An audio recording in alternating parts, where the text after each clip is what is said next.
Friends பாருங்கள், நேற்று சாயங்கால டைம் மழை நேரத்தில் உங்களுக்கு காமிச்சேன். இப்போ பாருங்கள், காலையில் எழுந்திரிச்சாச்சு. நைட்டு கோயிலுக்கு போயிட்டு வரதுக்கு லேட் ஆகிடுச்சு, சாமி கூட ஊரை சுற்றி வரதுக்கு. பாருங்க, இன்னும் மாடு சாணி கூட நல்லாமல் இருக்கிறேன், அம்மா திட்டிருக்கிறாங்க. இன்றைக்கி எங்கள் வீட்டில் கேழ்வரகு இது கோதுமை களி செய்கிறாங்க. மிஷினில் அரைச்சிட்டு அந்த கோதுமை மாவு பாருங்க, இந்த கரண்டியில் எங்கள் அம்மா 3 கரண்டி மாவு போட்டு கட்டி ஆகாமல் சின்னதாக இல்லாமல் நல்லா தண்ணியாட்ட கலக்குவாங்க.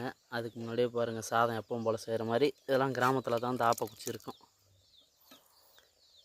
சிட்டி பகுதியில் இருக்காது. பாருங்கள், சாப்பாடு எப்பவும் போல் வச்சு நல்லா கொதிக்க விட்டுட்டாங்க. சாப்பாடு வேகிற கண்டிஷன் ஆகிடுச்சு. இதுக்கு மேலே இந்த கரைச்சதை அப்படியே ஊற்றி பாருங்கள், இன்னும் ஒரு கரண்டி போடுறாங்க, 4 கரண்டி போட்டிருக்கிறாங்க. அதுலேயே கொஞ்சம் உப்பும் கலந்துருக்குறாங்க. இந்த சாப்பாட்லேயும் உப்பு போட்டிருக்கிறாங்க தேவைக்கேற்ற மாதிரி. இதை நல்லா கட்டி இல்லாமல் கரைச்சி இதில் ஊற்றி தண்ணி கொஞ்சம் சுண்டி சாதம் கெட்டி ஆகிற அளவுக்கு களி கிண்டுவாங்க. களி எடுத்தோடனே உங்களுக்கு ஒரு வீடியோ போடுறேன்.